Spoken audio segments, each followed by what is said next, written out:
la calidad de plántulas o de almácigo va a depender de la calidad de la semilla. O sea, una semilla que tenga buena calidad genética, pero también además de que tenga buena calidad genética, que no tenga semillas mezcladas de otros cultivos o que tenga semillas mezcladas de otra variedad. Aparte de eso, también es importante el sustrato que van a utilizar. Si algún productor se va a dedicar a un tipo de negocio, alguna innovación para producir plántulas, pues nosotros recomendamos, o yo les recomiendo en lo personal, que compren sustrato y poder adquirir también algunos materiales en campo para hacer su propio sustrato y hacer una mezcla del sustrato comercial con el sustrato que hacemos de manera artesanal. De esa forma estamos bajando costos, pero también estamos previendo de que la calidad de la plántula sea lo más óptimo posible. ¿Ves?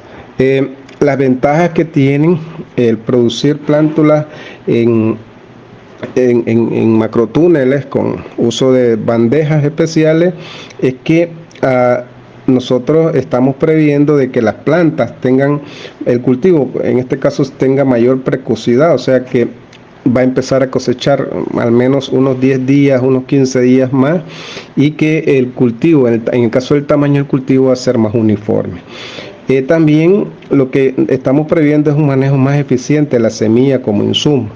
¿Ves? Porque la semilla pues últimamente es un recurso, es un insumo muy caro, y si por ejemplo establecemos semilleros en campo abierto, vamos a utilizar casi la cuarta parte más de semilla, y en caso de que estemos utilizando bandejas y producirlas en macrotúneles, pues entonces eso se va a bajar a un cuarto. También tenemos la oportunidad de seleccionar las plantas más aptas para el trasplante. Recuerden que no todas las plantas van a desarrollarse lo mismo, porque no reciben la misma cantidad de horas luz, porque no le cayó la misma cantidad de agua, porque no le cayó la misma cantidad de nutrientes, y entre otros motivos.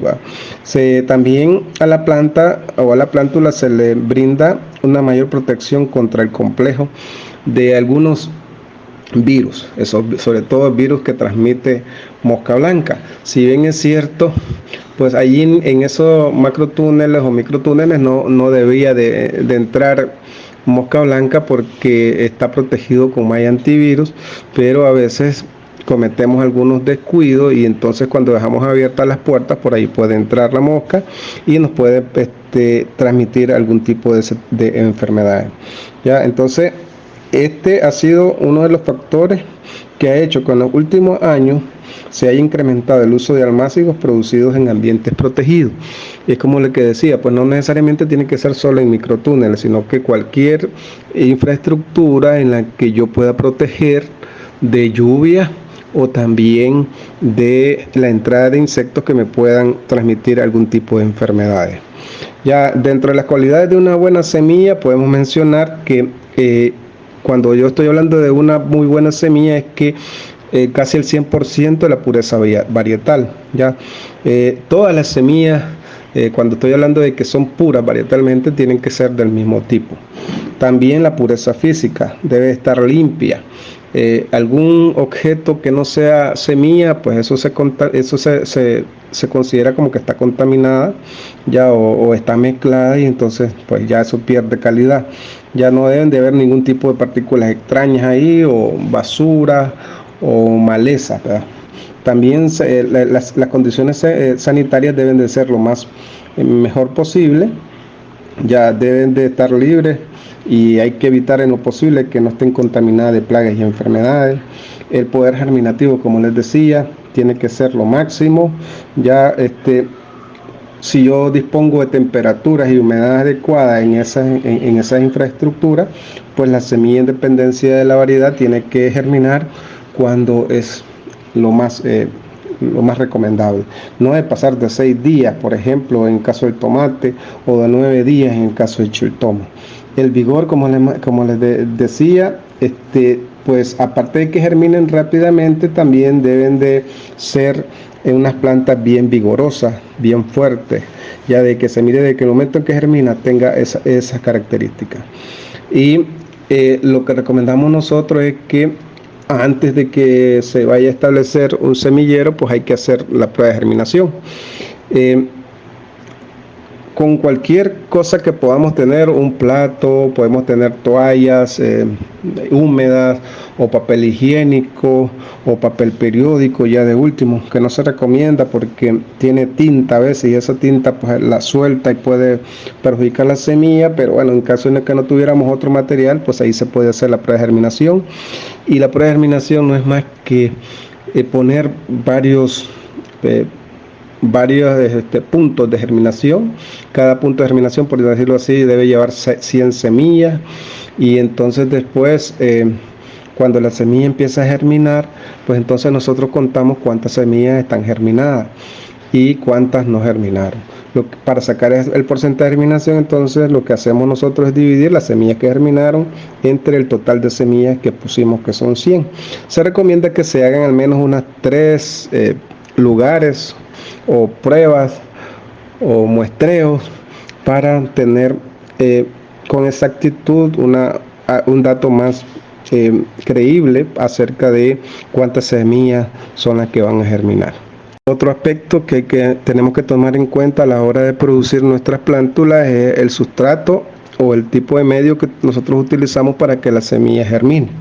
Entonces, los sustratos son materiales en los cuales crecen las plantas y se constituyen y se sustituyen el suelo en la función de sostenerla. Recuerden que cuando nosotros estamos utilizando bandejas para establecer sus semilleros, yo no utilizo tierra 100%, sino que lo que hago es conseguir algunos materiales y hacer mi propio sustrato. O si no, bien, si tengo suficientes recursos y puedo comprar el sustrato comercial que ya venden en algunas casas comerciales, pues entonces procedo a comprarlo. Allí están algunas fotos de algunas presentaciones de sustratos que pueden hallar. Importante que los sustratos retienen la humedad, pero también me proveen a las plántulas de los suficientes nutrientes que ellas necesitan. Y también es bien importante la oxigenación que tienen que tener este tipo de sustratos. Entonces lo importante ahí es prevenir de que esos sustratos sean muy pesados y se compacten, y a la vez también de que esos sustratos no tengan mucha humedad. Cuando yo tengo un suelo compacto y hay mucha humedad y hay mucha calor en esa infraestructura, que generalmente hay calor porque tienen plástico arriba para evitar que no se nos mojen, entonces yo voy a tener enfermedades en los cuellitos de las plántulas o en las raíces. ¿Ya? Entonces es importante que esos tipos de sustratos o la mezcla de materiales que nosotros tenemos para hacer los sustratos permita que haya una buena aireación.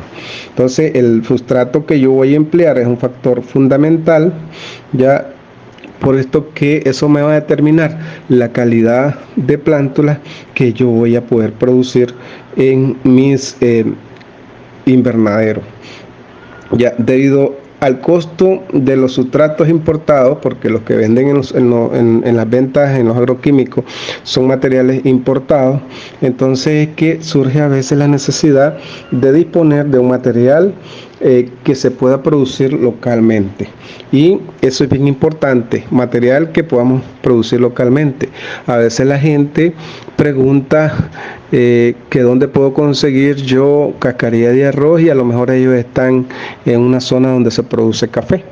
Pues donde estamos en una zona donde se produce café, yo puedo utilizar la broza de café perfectamente en sustitución de la cascarilla de arroz, porque entonces si yo estoy en una zona de jinotega donde siembran café y estoy utilizando cascarilla de arroz, pues esa actividad deja de ser sostenible. Entonces lo más importante es que esos materiales que vayamos a utilizar para los sustratos deben de ser producidos localmente, y que esos materiales también deben de ser estables y de probada calidad e inocuidad, o sea que tienen que ir limpios, libres de algunas bacterias, de algunos virus, de algunos hongos, de huevos de algunos insectos que pueden eclosionar después y me pueden causar algún tipo de daño. Generalmente nosotros acá utilizamos la cascarilla de arroz, y eso después porque nos valíamos en aquel entonces o tiempos atrás de productos de agroindustria local, como son los trigos de arroz en esta zona. Entonces, dentro de las características de un buen sustrato es que debe retener la humedad, pero además debe facilitar la salida de la del agua, en caso de que a veces aplicamos demasiada agua. Entonces ese sustrato pues también, si bien es cierto que me provea humedad, pero tampoco que no es necesario que me mantenga mucha humedad o que me retenga, de modo que eso se vuelve muy húmedo. Debe ser liviano. Esa es una característica muy importante, porque también así preveo de que la vida de mis bandejas sea lo más largo posible. Entonces también estoy bajando costo. Debe ser abundante. Por ejemplo, aquí en San Isidro, en la zona de Ceiba, con la zona de Arillo, pues la cascarilla de arroz es abundante. Igual, pues entonces si estamos en la zona de Jinotega o en otra zona, pues entonces la cascarilla de arroz, de café debe ser abundante. Ves, por ejemplo, en lugares donde no hay café y no hay arroz, entonces son productores de frijol, pues entonces podemos utilizar virutas de frijol, y en esa zona pues esa viruta es abundante. Ya debe ser fácil de conseguir y pues no debe ser difícil a la hora de transportarla. Ya debe ser inerte. Cuando nos referimos a esta característica inerte, es que pues debe de ir libre de plagas y enfermedades. Entonces cuando hablo de enfermedades, son virus, son hongos, son bacterias que me dan, por ejemplo, mal de talluelo. Y cuando hablo de plagas, entonces huevos de, por ejemplo, algunas plagas del suelo como coralillo, como gallina ciega, pero también hay unos insectos que a veces no podemos ver, como nematos. Últimamente también hay algunos insectos que me pueden transmitir, me pueden causar daño, como los sinfílidos, o hay otro también que se llama gorgojo del sustrato. Entonces esos animalitos se alimentan de las raíces, por ahí también puede causarme algún tipo de enfermedades. Debe ser de bajo costo, es bien importante, sobre todo si queremos tener algo de ganancia. Debe permitir la aireación de las raíces, es bien importante, porque cuando no me da aireación en las raíces y hay bastante humedad, pues entonces vienen problemas de hongos, de bacterias. Y algo también bien importante es que el tamaño de las partículas de los sustratos no deben de ser entonces ni muy payaste, pero tampoco muy fino, porque entonces cuando es muy fino es polvo, y a veces entonces voy a tener problemas para que la humedad pueda entrar hasta las raíces. Aquí no me voy a saltar mucho, sobre todo en las mezclas de sustratos.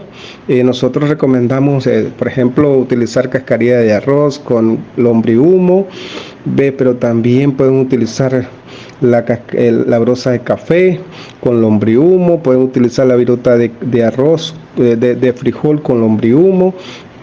En el caso, por ejemplo, en la costa, que pueden producir la viruta de coco. Es importante en el caso de la viruta de coco que no tiene que ir pura, porque esa viruta de coco tiene bastante cantidad de boro, y el boro en exceso causa intoxicación en plantas. Entonces pues hay que mezclarla siempre puede ser con cascarilla de arroz, puede ser con viruta de frijol, puede ser con cascarilla de café u otro material que pueden ustedes utilizar, incluso con tierra virgen de montaña, sobre todo si queremos agregar mayor cantidad de nutrientes. Esa capa donde vamos a agarrar la tierra virgen de montaña tiene que ir en los primeros 15 centímetros. Entonces eso es importante, ¿no? Bueno, una vez que nosotros ya tenemos identificado los materiales que vamos a utilizar para hacer nuestro sustrato, pues viene la siguiente actividad, que es preparación del sustrato. Como les digo, algunas personas pues compran los sustratos comerciales, que de por sí son bastante caros, pero son muy buenos porque traen todas las condiciones de nutrición, no retienen mucha humedad, no requiere que se esté regando a cada rato, porque conservan humedad, pero a la vez también no se encharcan, o sea, no me produce mucha humedad, que eso es bien importante. Y pues en esas condiciones las plantas se desarrollan a la perfección posible. Entonces lo que hacemos nosotros es, una vez que tenemos todos los materiales, por ejemplo cascarilla de arroz carbonizada, que es lo que le llamamos cuntán, o disponemos de viruta de frijol carbonizada, o ponemos de la brosa de café, o tenemos también otro tipo de abono orgánico como el bocachi, como el compost, o la misma lombrihumos, la viruta de coco. Entonces lo que hacemos nosotros es agarramos esos materiales y los mezclamos, ¿ves? Entonces esa mezcla la hacemos entonces cuando está un poco seca, no, que no está muy húmeda, y a medida que nosotros vayamos mezclando también eso le vamos agregando un poco de agua, de modo que tampoco nos quede demasiado mojado, muy húmedo, ¿eh? Eso es bien importante. Entonces la bandeja, cuando voy a trasplantar, pues debo de desinfectarla. Y entonces podemos utilizar el caldo sulfocálcico, podemos utilizar el caldo Bordalé para desinfectar esas bandejas, o también puedo utilizar algún producto agroquímico que está en los mercados y que me va a servir para desinfectar o eliminar esporas de hongos, virus, algunas bacterias que están ahí. Entonces es importante eso. Algunas personas también al sustrato le agregamos caldo de bordalé, caldo sulfocálcico en caso que lo hagan, o también compramos algún producto agroquímico en la venta y lo mezclamos, porque puede ser de que en algún proceso se nos haya contaminado con algún hongo, con una bacteria, y nos vaya a causar algún problema. Aquí en el caso del centro experimental en San Isidro, pues a veces le agregamos, no siempre, porque a veces no se tiene el material disponible, por eso digo a veces, el hongo tricoderma. Ese hongo, lo que es un ejemplo pero bien bonito en el caso de querer explicar lo que nos referimos a asociación de hongo, ¿verdad?, con el suelo, o asociación de hongo con las plantas. En este caso, este hongo lo que hace es asociarse con las plantas. Ellos se alimentan del exudado que producen las plantas, y a cambio de eso, pues los hongos lo van a proteger a las plantas del ataque de cualquier tipo de bacterias, cualquier tipo de hongo que me puedan causar un problema en mis plantas. Entonces nosotros pues recomendamos que si tienen tricoderma, pues entonces puedan utilizar el tricoderma. El tricoderma lo puedo utilizar en semilleros que se llevan poco tiempo, como también en semilleros que se llevan más tiempo. Y también nosotros podemos utilizar en esos sustrato micorriza. Entonces las micorrizas, lo que hacemos es que vamos a aumentar la sobrevivencia y el crecimiento al trasplante o siembra definitiva de nuestras plántulas. También lo que vamos a hacer es disminuir el daño por estrés hídrico. Es bien importante, sobre todo en lugares donde las lluvias no son muy constantes y se producen esos periodos de sequías bien largos, o cuando tenemos algunas temperaturas extremas. Cuando estoy hablando de temperaturas extremas, me refiero a que hace mucha calor o hace mucho frío. Algo bien importante, y es por lo cual el factor número 1, aparte de que me le da resistencia al estrés hídrico, es que genera mayor resistencia a organismos que me causan algún tipo de problema, como por ejemplo algunas plagas en el caso de nemato, o en algunos problemas de hongo, como en el caso de Fusarium, que me da también problemas en las plantas, y otro hongo que se llama Phytophthora, que también me da problemas en las plantas. Algo bien importante también es que si yo aplico micorriza, pues los cultivos se van a volver más precoces. Si estoy hablando de una variedad que se lleva 70 días a la hora de trasplantar, cuando yo utilizo micorriza se puede llevar 60, 65 días. Entonces con eso estoy acortando la fecha a la primera cosecha, pero también el tiempo de cosecha. Eso es bien importante.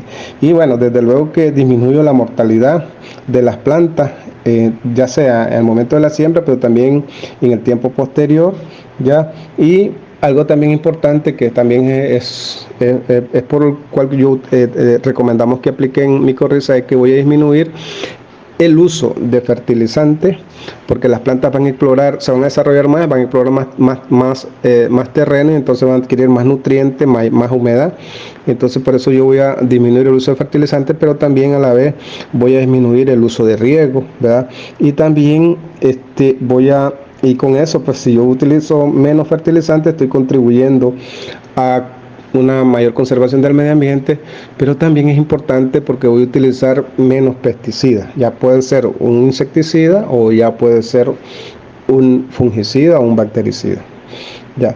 Entonces cuando nosotros vamos a llenar las bandejas y a la siembra, entonces antes de llenar las bandejas recomendamos de que al menos una semana antes hagamos la prueba de germinación de la semilla que tengamos.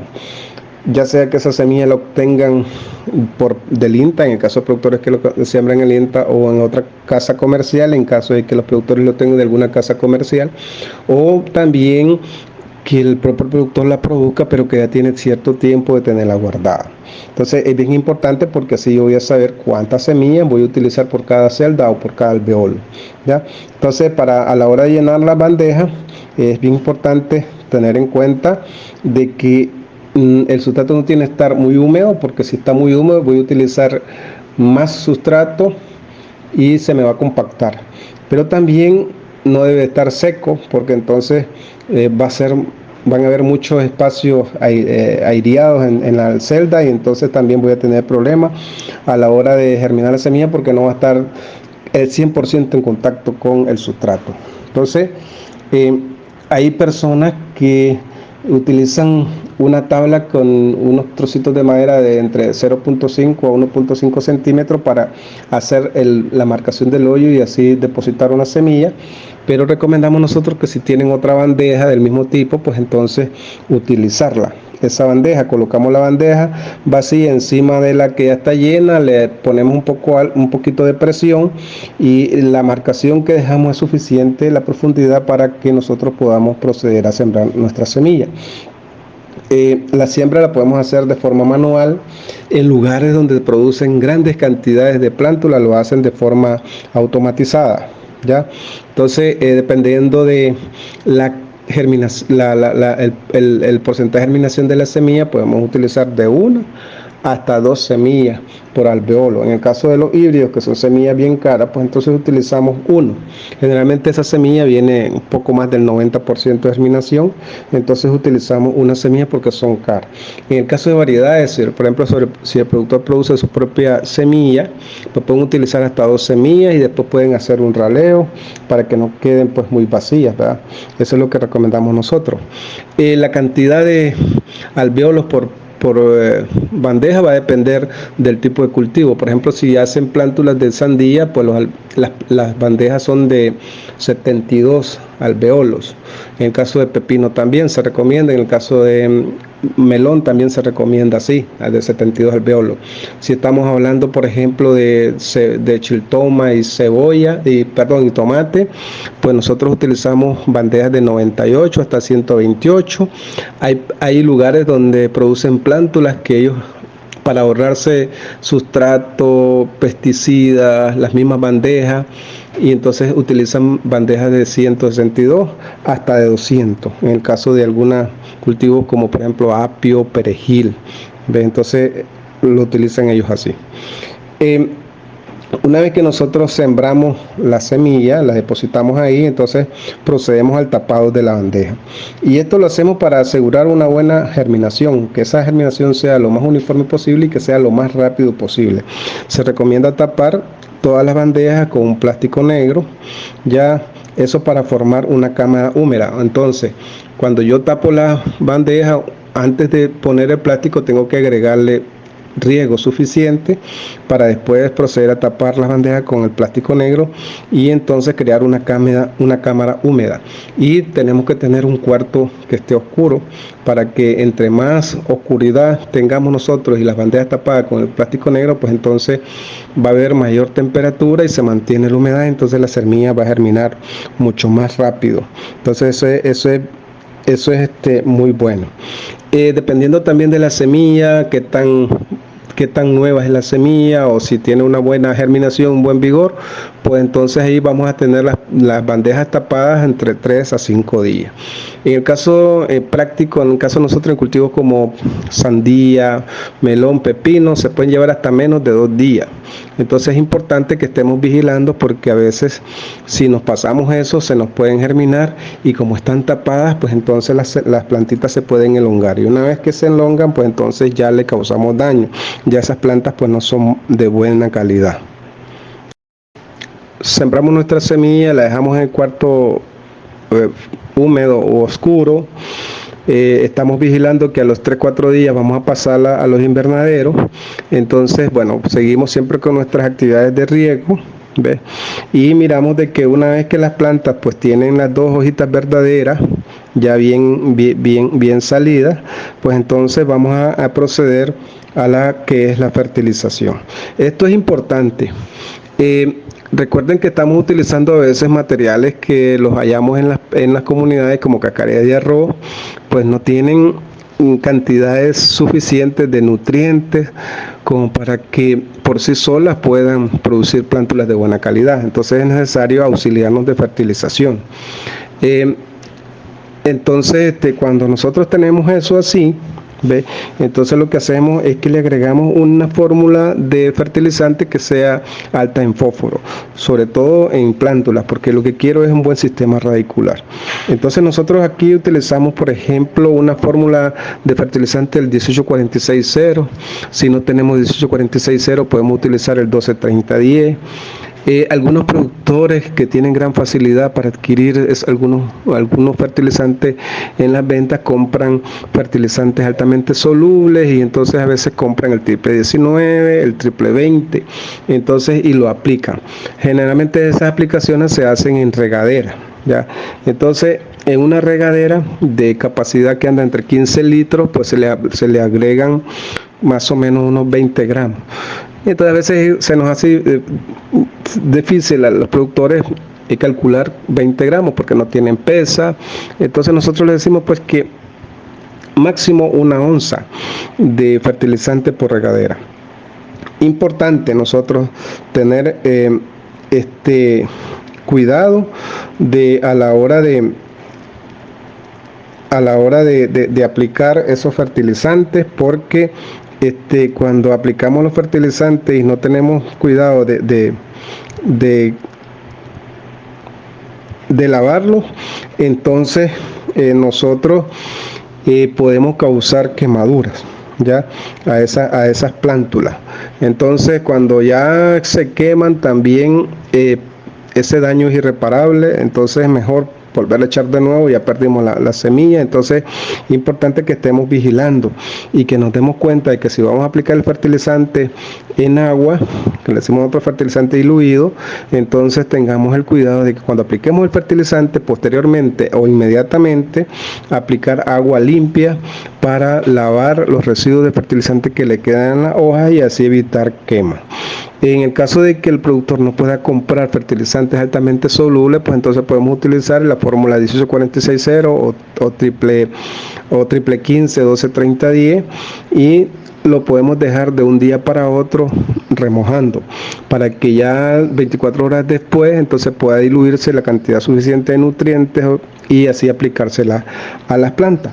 Con eso nosotros estamos previendo de que esas plántulas pues tengan un buen sistema radicular, que tengan un buen tamaño, que estén, bueno, ya la parte de sanidad también, que es importante, pero entonces agregamos algunos productos fungicidas para aplicarlo, y también hay que tener en cuenta qué tipo de fungicida, porque algún tipo de fungicida lo que me puede también es quemar a las plantas. Por ejemplo, el producto que se vende de manera comercial, el Amistar, no se recomienda aplicarse en plántulas de tomate porque las va a madurar, ¿ves? Aunque se aplique en dosis baja. Cuando tenemos nosotros también problemas de elongación de plántulas, por ejemplo, cuando aplicamos mucho lombrihumo en el sustrato, pues se va a elongar porque el lombrihumo tiene bastante cantidad de nitrógeno, eso elonga la planta. El sistema radicular es pobre, el tallo es delgado, pero es muy alto, entonces lo que recomendamos es aplicar algún tipo de producto. Hay algunas hormonas en el mercado, pero también hay algún tipo de fungicida. Por ejemplo, hay un fungicida que lo conocen bastante bien con el nombre de Score.